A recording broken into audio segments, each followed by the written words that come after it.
పిల్లలు తనది కాని పనిలో తలదూర్చిన కోతి కథ ఇప్పుడు చూద్దాం. అనగనగనగా ఒక అడవిలో ఒక అల్లరి కోతి ఉండేది.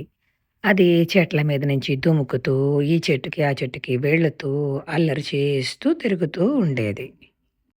అదే అడవిలోకి ఒకరోజు ఈ వడ్రంగి పని వాళ్ళు అంటే కార్పెంటర్లు చెట్లు నరకడానికని వచ్చి నరుకుతున్నారు. వాళ్ళు ఇలా మాట్లాడుకుంటున్నారు.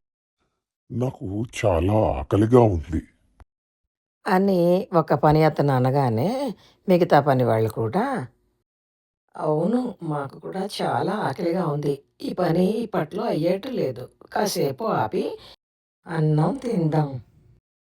ఇలా సగం కోసిన ఈ కర్రలోని మధ్యకి చీలి ఉంది కదా! ఇందులో ఒక అడ్డంగా ఒక కర్రని పెడదాం. రెండూ కలిసిపోకుండా. అనుకుని కర్రల మధ్యలో చిన్న కర్రని పెట్టి భోజనానికి వెళ్ళారు. ఇదంతా చెట్టు పైనుంచి మొదటి నుంచి గమనిస్తున్న అల్లరి కోతి ఇలా అనుకుంది.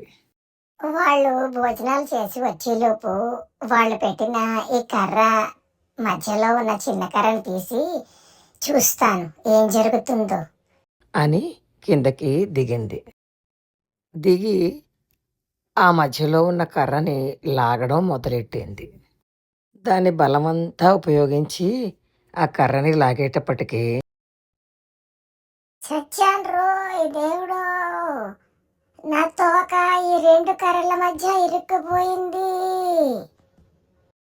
అనేసరికి అక్కడున్న కార్పెంటర్లు పరిగెట్టుకుని వచ్చి ఆ కోతిని అక్కర్లేని విషయాల్లో తలదూర్చడం అనవసరం నీకు.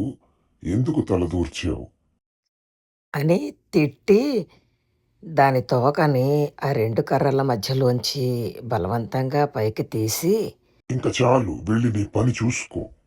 అనగానే కోతి బతికేన్రా దేవుడా, ఇప్పుడు నాకు అర్థమైంది నాకు అవసరం లేని పనులు నేను కల్పించుకోకూడదు అని.